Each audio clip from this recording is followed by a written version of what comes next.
अयोध्या का राज दरबार।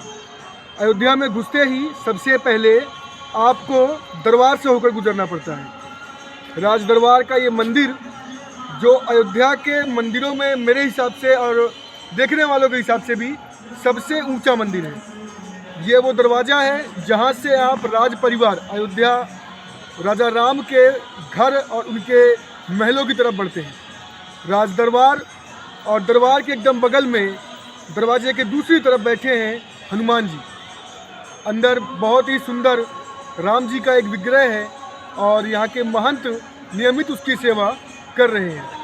समय समय पर इस मंदिर का निर्माण जो यहाँ के राजा रहे हैं या जो बाहर के प्रतापी राजा रहे उन्होंने करवाया। जल्द ही सरकार इसका भी जीर्णोद्धार करवाने वाली है। जल्द ही ये मंदिर और सुंदर दिखेगा। आइए बात करते हैं मंदिर के पुजारी जी से। अब हम लोग महाराज जी से मंदिर के इतिहास के बारे में जानेंगे। महाराज जी सबसे पहले जय श्री राम। जय श्री राम। और मंदिर निर्माण की बहुत बहुत बधाई। सभी देशवासियों को हमारे तरफ से भी भगवान राम के प्राण प्रतिष्ठा की बहुत बहुत बधाई। आप सभी अयोध्या में पधारे हैं, हम सभी आपका स्वागत करते हैं। आप क्या जानना चाहते हैं? महाराज जी ये मंदिर अयोध्या का मेरे हिसाब से और सभी के हिसाब से, क्योंकि देखने में ही पता लगता है कि सबसे बड़ा और कह सकते हैं कि भव्य मंदिर है जी। तो इस मंदिर का जो इतिहास है हर कोई जानना चाहता है जी, क्योंकि अधिकांश लोगों को इसके बारे में शायद से जानकारी नहीं है। तो अयोध्या के सबसे ऊंचे मंदिर के बारे में आपसे इसका इतिहास जानना चाहते हैं महाराज जी। ये अयोध्या का राजद्वार मंदिर है। राजद्वार का अर्थ होता है राजा का द्वार।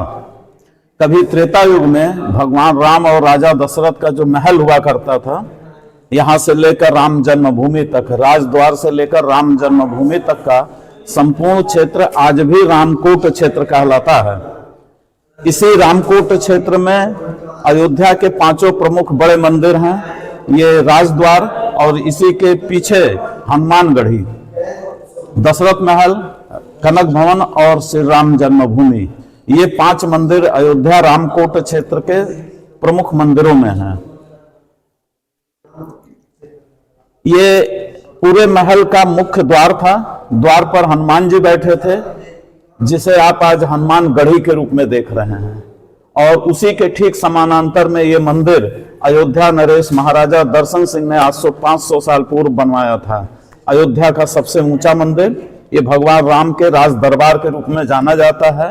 हनुमान चालीसा में भी स्पष्ट लिखा हुआ है, राम द्वारे तुम रखवारे, होता न आज्ञा बिन पैसारे। भगवान राम के राजद्वार पर ही बैठे हनुमान जी। ये आप मान के चलिए जो अयोध्या में हनुमान जी बैठे हैं वो भगवान राम के राजद्वार पर ही बैठे हैं। और इन्हीं 2 मंदिरों के मध्य से आप जब प्रवेश करते हैं तो आपको 100 मीटर की दूरी पर दशरथ महल, यानी महल का वह हिस्सा जहां राजा दशरथ स्वयं बैठते थे, वो दशरथ महल, बगल में ही 50 मीटर की दूरी पर कनक भवन, जिसे मां कैकेयी ने सीता जी को मुंह दिखाई में दिया था रहने के लिए, वहां आप जाएंगे, जिसे बाद में मध्य प्रदेश के ओरछा नरेश ने एक मंदिर के रूप में कनक भवन मंदिर बनवाया। वहां राम और सीता का विग्रह आपको मिलेगा। दशरथ महल से के पीछे मात्र 100 से 150 मीटर की दूरी पर जाने पर मर्यादा पुरुषोत्तम भगवान राम की जन्म स्थली है, जो भव्य मंदिर बनकर तैयार हुआ है। और 22 जनवरी को भगवान श्री राम की प्राण प्रतिष्ठा भी हुई है। वो राम जन्मभूमि है। कभी वो त्रेता युग में महल का कौशल्या भवन था, जिसे बाद में भगवान राम की जन्मभूमि के रूप में मंदिर बनाया गया।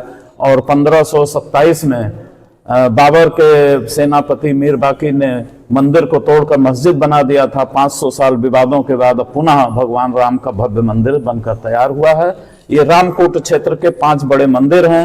रामायण, रामचरितमानस, रामायण सीरियल में आप देखेंगे राजद्वार का जिक्र सैकड़ों जगह आता है। बाल कांड से लेकर अयोध्या कांड तक सैकड़ों बार राजद्वार का जिक्र आता है। आप सरयू से स्नान करके जब चलेंगे मुख्य मार्ग से, ज्यों ही आप रामकोट क्षेत्र में प्रवेश कर रहे हैं तो आपको सबसे पहले राजद्वार पर ही हनुमानगढ़ी और आगे बढ़ने पर दशरथ महल, कनक भवन और राम जन्मभूमि।